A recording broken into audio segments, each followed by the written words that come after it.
Shalom saudaraku, berjumpa kembali bersama dengan saya Pendeta Jakob Setio, masih dalam program Sapa Jemaat di Rumah.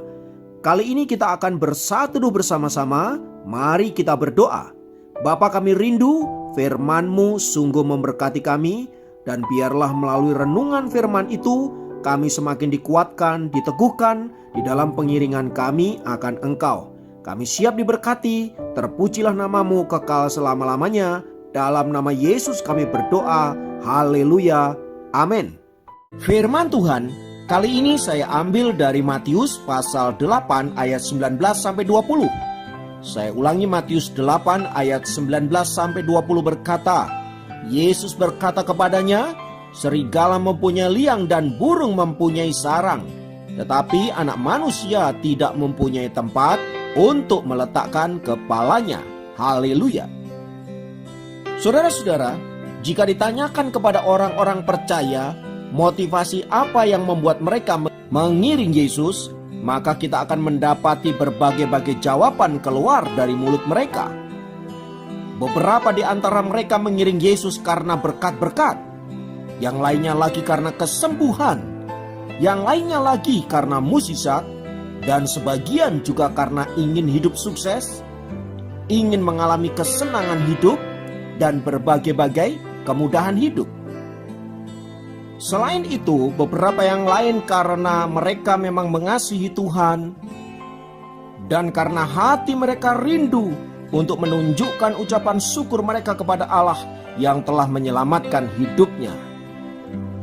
Nah, saudara-saudara, terlepas dari berbagai-bagai motivasi itu, tetapi pada umumnya kita mengiring Tuhan karena kita menginginkan sesuatu yang berkaitan dengan kemudahan hidup, kesenangan hidup, dan kenyamanan hidup. Ya, mari jujur saja, semua itu seringkali tanpa kita sadari menjadi motivasi kita mengiring Tuhan, saudara-saudara. Tentu saja memang kita ingin diberkati, ingin sukses di dalam Tuhan dan lain sebagainya, itu bukanlah hal yang salah. Tetapi bila itu menjadi satu-satunya motivasi kita untuk mengiring Tuhan, maka itu menjadi keliru. Sebab bila demikian, lalu apa bedanya dengan mereka yang datang ke dukun-dukun, orang-orang pintar, tempat-tempat keramat dan lain sebagainya? Bukankah mereka datang ke tempat-tempat itu karena mereka ingin sukses, ingin sembuh, ingin kaya, bebas bangkrut dan lain sebagainya?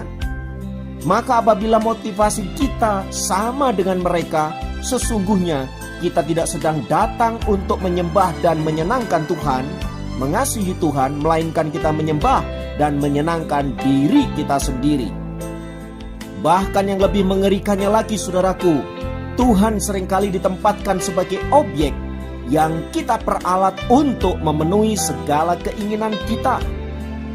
Saat kita melayani Dia, saat kita memberi, saat kita persepuluhan dan lain sebagainya, kita berharap agar Tuhan mengembalikan berlipat-lipat kali ganda. Tanpa kita sadari, kita sedang memancing Tuhan agar Dia memberkati kita berlimpah-limpah dengan cara kita memberi sesuatu. Tindakan seperti ini tentu saja adalah tindakan yang tidak dibenarkan di hadapan Tuhan. Namun sayangnya, saudaraku, tanpa kita sadari kita melakukan hal yang demikian dan menganggap semua itu baik-baik saja dan tidak ada masalah. Bukankah ada banyak orang lain yang melakukan hal yang sama?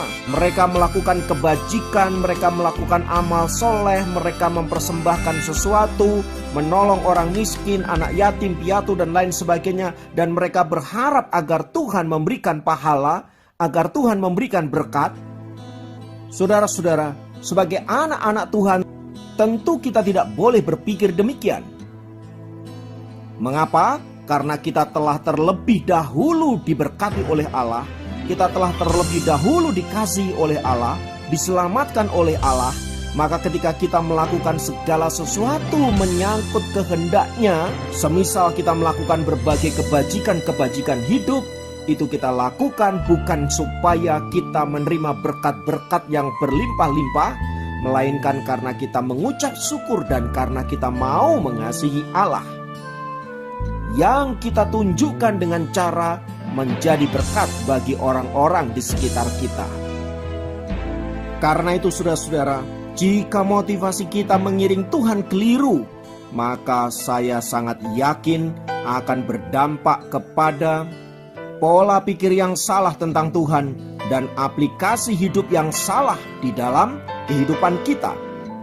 Karena itu, bila kita mau mengiring Tuhan, mengikut Tuhan, mari kita melakukan karena kita mengasihi Dia. Untuk mempertegas hal ini, saudaraku, ada kisah yang luar biasa yang diceritakan oleh Alkitab. Ketika seorang ahli Taurat datang menemui Yesus dan berkata, "Tuhan, aku hendak mengikut Engkau kemanapun Engkau pergi." Kalimat yang sangat indah sepertinya. Namun yang tidak boleh kita lupakan adalah harga yang harus dibayar bila kita mau mengiring Dia.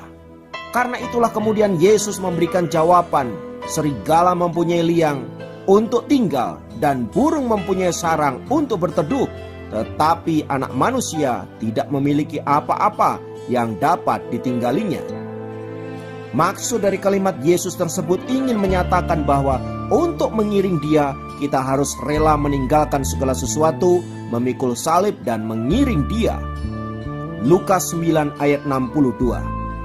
Lebih jauh lagi saudara-saudara, Yesus berkata bahwa barang siapa mau mengiring Dia tetapi menoleh ke belakang, ia tidak layak mengiring Yesus. Sekali lagi Yesus berbicara tentang motivasi hati ketika kita hendak mengiring Dia.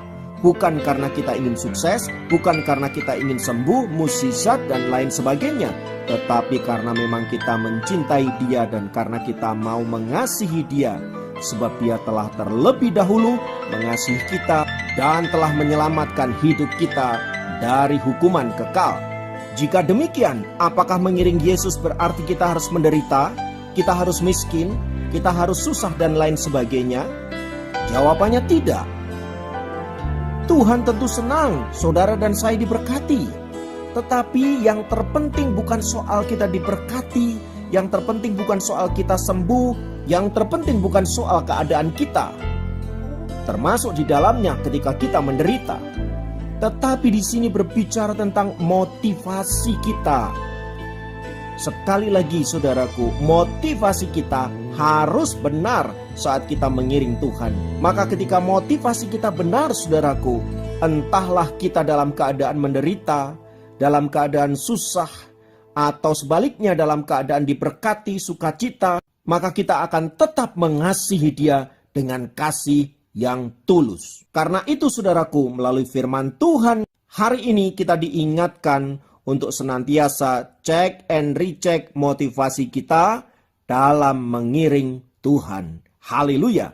Biarlah firman Tuhan ini menguatkan dan meneguhkan setiap kita. Mari menjadi anak-anak Tuhan yang selalu mengasihi dan mencintai Allah, karena Dia telah terlebih dahulu mengasihi dan mencintai kita. Haleluya. Mari kita berdoa.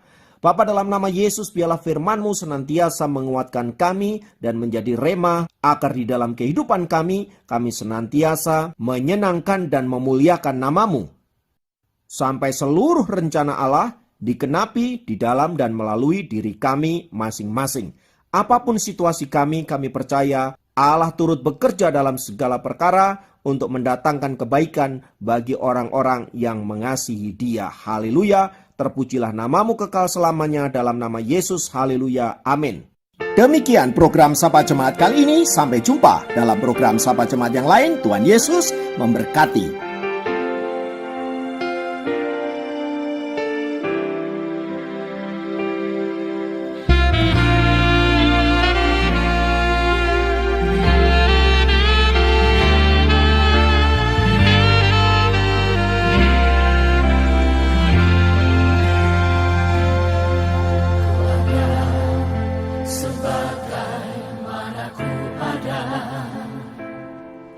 Berdiri menghadap tahta-Mu Bapa,